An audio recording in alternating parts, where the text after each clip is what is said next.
Hey guys, Jake here from Made for the Range, back again with the Made for the Range YouTube channel here in Wilson's Innovation Center outside of Rosemont, Illinois. Very excited to be back. Ed, we had a lot of fun last time. The viewership actually really liked that last video too. I thought it was awesome. So excited to dive in because I had a ton of success with my Dynapwr last year. It was like my comfort driver. If anything else was going wrong, or all the stuff that I test, if something was not going right, I would go back to the Wilson combo. Okay, it was a great one. Nice. So then just introduce yourself a little bit quickly, and then we'll dive right in because you guys can already see, instead of the previous 2 models, we now have 3, and they've been basically completely reworked as a lineup. So excited to dive in, but introduce yourself first, give us a heads up of who you are, and then we'll go right into it. Yeah, so Ed Garland, I'm a PGA Life member. I ran courses for 22 years as a club pro. Yeah. I've been working for Wilson for about 8 years. So I taught and fit golfers my whole career. I'm the manager of testing.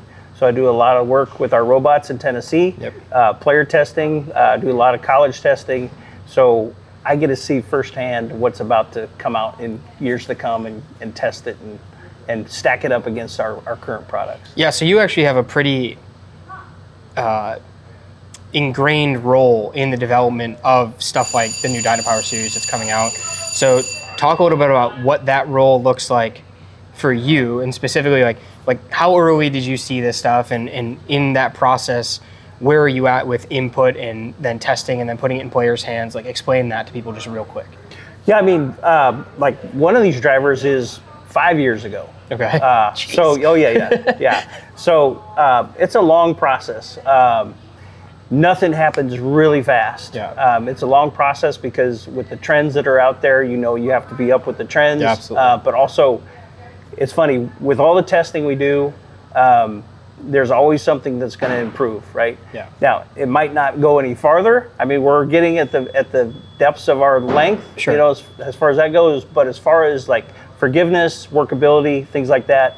But yeah, to answer your question, I mean, these have been products in the making for a long time. Yeah, I think that's something a lot of people don't quite understand, that like, yes, a new driver might come out every year, maybe every 2 years, but it's not being like, the driver cycle is not 11 months of like, let's figure out how to make a new one in 11 months and get it built and get it delivered and get it marketed. Like, that's not how this works. I think a lot of people skip over that, especially when you're talking about, to me, with what I've already seen. You're going to walk us through it, but to me, this is more than just a new lineup. This is kind of a reimagination of what Dynapwr is and probably will be going into the future with new iterations.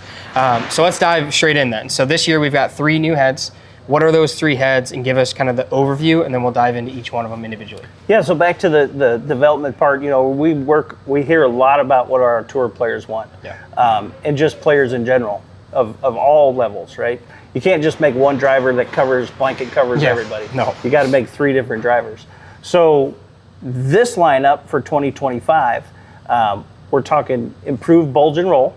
Okay, so a little bit tighter curves in there. So that's helps with forgiveness. Okay. Flatter lies. That's huge on tour, is they don't want to see that toe in the air. Okay. Right. So much flatter lies. And then other than that, 3 workabilities. Last year we had 2 drivers, the Carbon, which was 2-way workability, and the Tie, which was maybe a little draw bias, but had more forgiveness to it. So now we have 3 versions of that. Okay. So first off, we've got our LS driver, okay? 445 cc's, so much smaller footprint, right? It's not a mini driver, but it's not a 460 max driver. Very tour-inspired look, right? More of a pear-shaped. Yeah, that nice old school pear shape. Yeah, I love that. Yeah. Yeah, not boxy looking. No. And if I talk about the 3 different heads, this would probably be, just in general terms. Yeah, sure, of course. Like this would be 2 degrees open, 1 degrees open, and square. Okay. So we got 3 different face angles, 3 different MOIs, and 3 different, let's call them gear effects. Sure. Now the big thing on this, again, this goes back to 5 years ago on tour, where one of our players is like, I don't want it to go 1 yard left. Yeah. Yeah. Not 1 yard left. Okay. This driver does not go 1 yard left unless you throw it on a plus setting. Okay. Okay. So it's more of it's a little bit of a fade bias. Sure. Okay. You want to hit a cut, you want to hit a power cut, this is the driver for you. Got it. But again, in fitting, you can still make this a straight driver. Yeah, we can change that. Yeah, let's say you really like the shape, but you hit a draw. Yeah. Okay, let's throw it on. So instead, let's say, what loft do you play now? Usually I'm at 10.5, yeah. Yeah, so let's take the 9 and throw it on +2. Yeah. Okay, so that'll square the face up from too open to more square.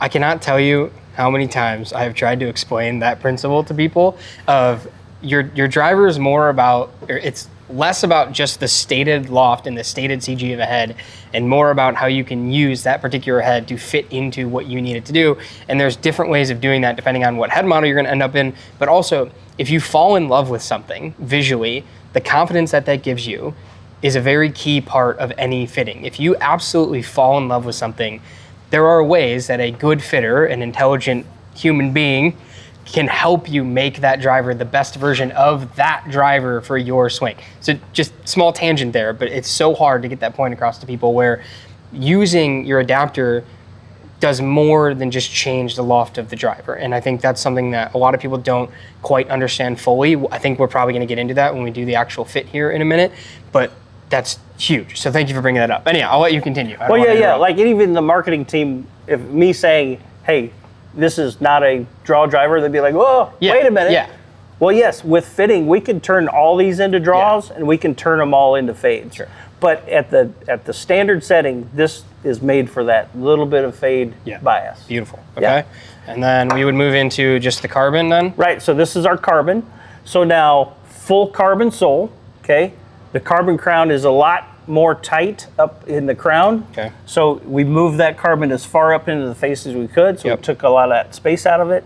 But again, that full carbon sole, you know, it gives us the two-way workability for this one. Yeah. So like I said, this is more like 1 degree open. So now on the weighting, we have back and front weighting on both of these models, the LS and the carbon. Okay. So on the LS, we have the... Looks like 12 in the back and 6 in the front. Right, and so 12 and 6. Carbon is 9 and 3. So both, that's actually interesting. So both of them come stock with the heavier weight in the back. Right, Can you talk about that just real quick, not to go off on a tangent, but... No, that's the MOI play. Okay. When you throw more weight out in the back, then you get that MOI play. Okay. When you throw weight in the front, now you get more of that workability play. Yeah. So it does several things. Higher weight in the back, you get a higher launch angle. Yeah. Higher weight in the front, you get lower spin rates. Okay. But again, then you have that MOI play. High weight in the back, higher MOI, less twisting. Higher weight in the front, you could work the ball more different ways. So the most forgiving setting of the LS model is going to be with that heavy weight in the back. Yeah, or any configuration of heavier weight. Heavy in the back's always going to be the higher MOI play. Sure. Okay. Yep. So then the carbon it's deeper. It's deeper front to back instead of up and down on the face. And that's another forgiveness thing. As you spread weight and you're trying to get weight away from the face, and you spread it out to the perimeter. I've talked about this a ton with Made for the Range. The more you can do that, the more forgiving and stable that head is going to be overall. And then again, you still have the option on that carbon then to flip those weights. So if you're somebody caught in between the two heads maybe, you can flip those weights, give yourself a little bit more low spin performance by putting that heavy weight in front, but you're still getting the forgiveness and the MOI of the shape versus the LS shape. Yeah. The big thing about when you make the whole sole, carbon's light. Yeah. You're taking weight out so you can put it where you need it. Yeah, and you can see it around the perimeter, which is awesome. Exactly. Okay, and then last but not least. So now we have our max. This is our high MOI play. Okay. So this is not a draw driver. Okay. This is a straight driver. Got it. High MOI. Doesn't curve much either direction. Okay. It's built for straight. And no carbon sole on this one? Full tie on this one. So this is the full tie option. This weight in the back. So on the wings here, it has a heavy wing. So if you pull it out and flip it, you can make it neutral. Pull it out and flip it, and you make a draw. That's cool. So right now it's in neutral, which means the heavy wing is towards the toe. Got it. So if you want to make it draw, you pull it out, flip it, and then the heavy wing is towards the heel. That's super cool, but it's contained. Unlike, other designs out there, you'd either have to slide this or physically move it, and then you leave a port open. Like, this is very cool. Yeah, there's no open ports. And it's contained. That's awesome. Right, exactly. That's very cool. Yeah. And then talk to us about the shaping of the Max versus the Carbon specifically, because these ones, to me are a little bit, obviously the LS kind of separates itself, but why would somebody want to fit into the shaping of one of these over the other? Well, a lot of times people just like to look at different things. Sure. Yeah. You know, it's again, if you like forgiving, this is your look. Yeah. If you like workability, this is your look. If you like very traditional, this is your look. Now on the soles, that's where it gets really different, right? Yeah. Because even though these look really similar, you can tell, I mean, this is a lot longer from back to front, and this is not quite as long. These are both 460 heads, and this is a 445 head. Okay. So talk about, on the Max, what about going to an all-titanium body increases MOI? Or what's the deal with why the most forgiving model in the lineup would go to a titanium body versus the carbon sole plate? Really, I think it's just managing the weight Okay. a little bit better. You know, to do all these different things requires different, you know, welding and seams Sure. and things like that. You take all that out of this and you put it where you want it, right? So it's simplifying straight, basically. Exactly is what this right. is. This one is just about everything we can do to simplify the head to make this one be the highest MOI, the straightest driver out of the group. Yeah, the more gizmos you put in it, right, then the more you have to determine what's going to go where. Right? Yeah. Okay. Right. So hypothetically, when you're able to move this stuff around, you have the full carbon sole plate, you're allowed to adjust these weights. Hypothetically, this has more opportunity for the better player to be more creative, to kind of shape the ball more, and then you move into the LS, and that takes more skill to achieve the same outcome. This one is about, let's build something very simple that people can't really mess with, but it's going to hit the ball straight, is kind of how these three are lined up. Right. And also, shockingly, like 2 of our tour players played our tie head from 2023. Okay. Just because they don't want to think about it. Yeah. They just want to step up and rip it. It's right? the beauty of having confidence in your club to just hit the ball. That's right. Yeah. They're just, I just want to hit it straight. Okay. Right. Where we have another tour player that he has to see the ball curve. Yeah. I mean, it's got to move. Yeah. Okay. It's got to move. Where this one, I mean, toe hit, heel hit, that high MOI, like a lot of people don't understand that gear, like I live totally in gear effect. Okay. Like the old school gear effect is to me is everything. Yeah. You know, things that hit on the toe, this gets stopped, this gets moving, right? So now you have a hook. Yeah. This gets stopped, this keeps moving, then you've got a fade. Yeah. This gets stopped, this keeps moving, no spin. Okay. This gets stopped, this keeps moving, high spin. Yeah. I mean, when you test drivers, you know, with a quad and you put the dots on the face and you know how many millimeters up and down and heel or sole, it means the world to the spin rates. Because I see it all the time with fittings. People live where they live. Some people live at the bottom, and that's just where they live. Yeah, that's just where they are. And you could fit them 1,000 ways. Yeah. They just live down there. Yep. Some people live in that upper toe. Absolutely. That's just where they live, right? Well, this doesn't care where you live. We're going to go straight. Okay. Yeah. So talk to me about this face geometry a little bit, because just looking at these, this is, I'm not going to call any of them traditional because there's not really a traditional face geometry, but this one looks very different from the rest of the lineup.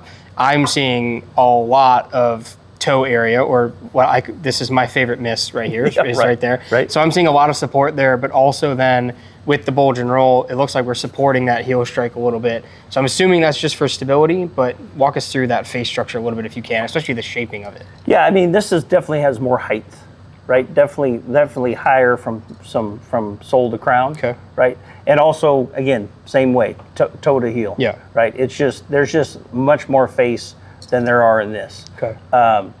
Again, that's part of the MOI play. The bigger you make this, you know, those square drivers had a lot of MOI, but terrible sound. Yeah. Right. So we're not going to make it square, but we're going to make it as close to square as we can. Perfect. All right. Awesome. Well, thank you for giving us a little tech overview. I'm getting antsy here. So we're going to dive into a fitting. We'll probably hit all three just to get some thoughts on all three of them, but then we'll dial in and figure out which one of these would actually go in my bag. I have my Dynapwr that I love, and so we're going to compare it to that and just see what happens. Yeah, same adapter, same shaft. Yeah, perfect. Not a problem. All right. Thanks, guys.